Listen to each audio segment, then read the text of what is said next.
नमस्कार प्यारे विद्यार्थियों, DAV model public school Hindi कक्षा में आपका स्वागत है। आज मैं आपकी कक्षा 9वीं में हिंदी के स्पर्श के गद्य खंड से पढ़ाने जा रहा हूँ। पाठ 4 तुम कब जाओगे अतिथि के प्रश्न अभ्यास। आइए देखते हैं इस पाठ के प्रश्नों को। जो हमने पाठ पढ़ाया कि लेखक के घर में अतिथि आए रहते हैं और जाने का नाम नहीं लेते हैं, तो इस पाठ को आपने बहुत अच्छे से समझा होगा। आइए जानते हैं। सबसे पहले अति लघुत्तरी प्रश्न। अति लघुत्तरी प्रश्न में देखेंगे हम प्रश्न क्रमांक 1 के अंतर्गत अति लघुत्तरी प्रश्न में नीचे दिए गए प्रश्नों के उत्तर 1 या 2 पंक्तियों में लिखिए। तो अतिथि कितने दिनों से लेखक के घर पर रह रहा है? अतिथि लेखक के घर पर कितने दिनों से रह रहा था? 4 दिनों से रह रहा है। उनके घर पर कितने दिनों से रह रहा है? 4 दिनों से रह रहा है। कैलेंडर की तारीखें किस तरह फड़फड़ा रही है? आपने जैसा पढ़ा कि कैलेंडर की तारीख अपनी सीमा में नम्रता से फड़फड़ा रही है कि अतिथि तुम कब जाओगे। पति पत्नी ने मेहमान का स्वागत कैसे किया? तो पति पत्नी ने मेहमान का स्वागत सबसे पहले उन्होंने नमस्ते किया, आत्मीय भाव के साथ स्वागत किया। अतिथि के सम्मान के लिए रात के जो भोजन थे उसको डिनर के रूप में बदल दिया। अच्छे से खाना पकवान बनाए उनके लिए। 2 सब्जियों के अतिरिक्त रायते और मीठे की भी व्यवस्था किया हो। इस प्रकार से पति पत्नी ने मेहमान का स्वागत किया। दोपहर के भोजन को कौन सी गरिमा प्रदान की गई? तो दोपहर के भोजन को लंच की गरिमा प्रदान की गई। अर्थात दोपहर के भोजन में अनेक व्यंजन के साथ साथ अच्छे लंच जो करते हैं होटलों या रेस्टोरेंट में, वैसे ही अतिथि को दिया गया। प्रश्न 5वां, तीसरे दिन सुबह अतिथि ने क्या कहा? तो तीसरे दिन सुबह अतिथि ने कहा कि वह तो अब अपने कपड़े धोबी को देना चाहता है, अपना कपड़ा धुलवाना चाहता है। क्यों धुलवाना चाहता है? क्योंकि अतिथि को अभी जाना नहीं है। प्रश्न 6वां, सत्कार की उष्मा समाप्त होने पर क्या हुआ?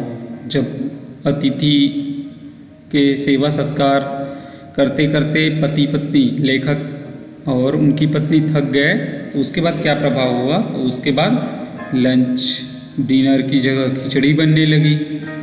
खाने में अब तो सादगी आ गई। अब यहाँ तक सोच लिए कि अतिथि को अब उपवास भी रहना पड़ेगा।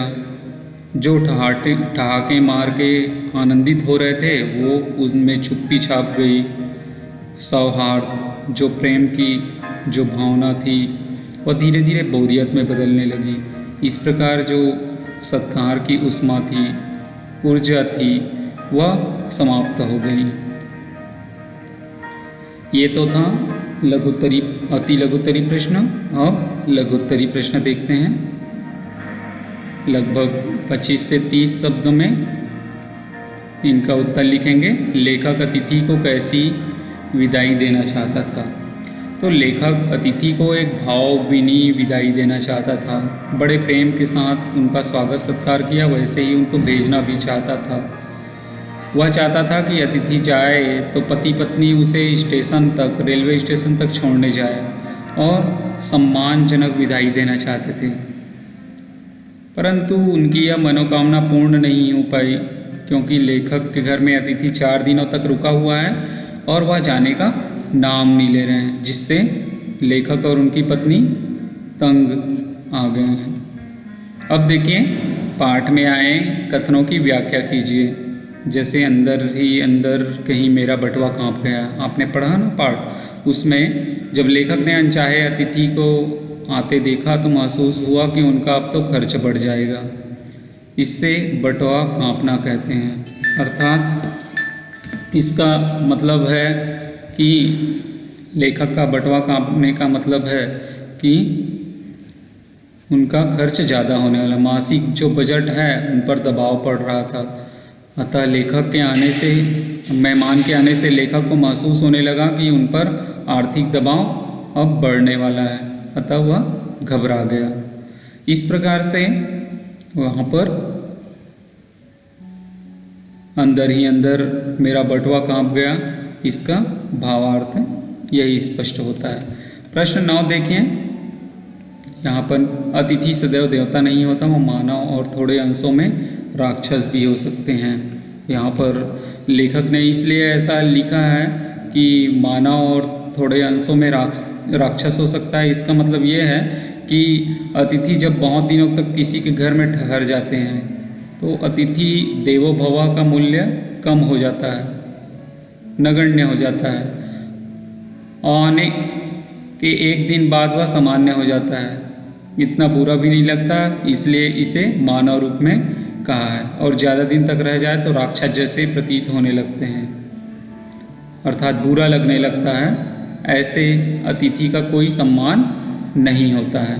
तो इस प्रकार से अतिथि यदि ज़्यादा दिन तक रहे तो वह राक्षस का रूप भी धारण कर लेता है, अर्थात सही में तो राक्षस नहीं होता है मगर उनके जैसे व्यवहार करने वाले प्रतीत होते हैं। प्रश्न 10वां देखिए, लोग दूसरे के होम की स्वीटनेस को काटने न दौड़े। होम मतलब घर, स्वीटनेस मतलब उनकी सुख शांति। हर व्यक्ति अपने घर में सुख शांति बनाए रखना चाहता है, अपने घर को स्वीट होम बनाए रखना चाहता है, परंतु अनचाहा अतिथि आकर उसकी मिठास खत्म कर देता है। असुविधाएं उत्पन्न होने लगती हैं उनके कारण, उनका आचरण दूसरों के जीवन को उथल पुथल कर देता है। यह दूसरों के घर की जो सरसता है उनको कम करने के कारण बन जाते हैं। इसी दबाव में लेखक कहते हैं कि किसी को अधिकार नहीं किसी के परिवार के खुशनुमा वातावरण को कोई हानि पहुंचाए। इस कारण से ऐसे दूसरे के जो सुख शांति वाले घर है उनके घर बहुत दिन तक जाकर न रुकें, और रुके भी तो प्रेम व्यवहार ये बनाए रखें और दूसरे की सुख शांति अनुशासन में हम बाधा न डालें। इसके बाद देखते हैं दीर्घ उत्तरी प्रश्न। दीर्घ उत्तरी प्रश्न, इसका उत्तर 50 से 60 शब्दों में लिखने गए हैं। कौन सा आघात अप्रत्याशित था और उसका लेखक पर क्या प्रभाव पड़ा? तो जब लेखक 4 दिन तक नहीं गया तो इस स्थिति में बदलाव आने लगा, और लेखक के घर से अतिथि 4 दिन तक नहीं गया तो इस स्थिति में बदलाव आने लगा। लेखक ने उनके साथ मुस्कुराकर बात करना छोड़ दिया। बातचीत के अब तो विषय भी खत्म हो गए, मुस्कुराना भी उनसे छोड़ दिया। बोरियत में बदलने लगी, मधुर संबंध अब कटुता में बदलने लगा। सत्कार की जो उष्मा थी, ऊर्जा थी, वो खत्म हो गई। उनके खाने में अच्छे पकवान बनाए जाते थे, अब खिचड़ी तक पहुंच गई। अब अतिथि के जाने का इंतजार करने लगे और गेट आउट तक कहने के लिए तैयार हो गया था लेखक अतिथि को। और यदि वह अपने अतिथि होने की गरिमा भुला दे तो वह राक्षस के समान हो जाता है। इस प्रकार से ऐसी कल्पना लेखक अतिथि के लिए करने लगा। संबंधों का संक्रमण के दौर से गुजरना, इसका अर्थ स्पष्ट करना है। तो संबंधों का संक्रमण के दौर से गुजरने का अर्थ है संबंध में परिवर्तन आना। जो संबंध हमारे आत्मीयपूर्ण थे अब घृणा और तिरस्कार में बदलने लगे लेखक के। जब लेखक के घर अतिथि आया तो बड़े ही प्रेम से उनके साथ थे। उसने उनका खूब स्वागत किया, प्रसन्नतापूर्वक। ढीली ढाली आर्थिक स्थिति होने के बावजूद भी उनको डिनर खिलाया, सिनेमा भी ले गए। 4-5 दिन रुक गया तो स्थिति में बदलाव आने लगा। इस कारण ऐसे संबंध के संक्रमण के दौर से गुजरने लगा। जब अतिथि 4 दिन तक नहीं गया तो लेखक के व्यवहार में क्या क्या परिवर्तन आए? अतिथि 4 दिन नहीं गया तो लेखक और अतिथि के बीच जो संबंध थे वो बदलने लगे। मुस्कुराकर बात करना छोड़ दिए, बातचीत के विषय समाप्त हो गए, प्रेम अब बोरियत में बदल गया, मधुर संबंध कटुता में बदल गई, स्वागत सत्कार की ऊर्जा समाप्त हो गई, खिचड़ी तक बात पहुंच गई। इस प्रकार गेट आउट कहने के लिए भी लेखक तैयार हो गया अतिथि को। ये उत्तर आपको समझ आए होंगे। अब परियोजना कार्य के लिए प्रश्न लिखेंगे। तुम कब जाओगे? अतिथि पाठ के आधार पर एक व्यंग्य कविता अपनी स्वयं की तैयार कर अपनी परियोजना पुस्तिका में लगाना है।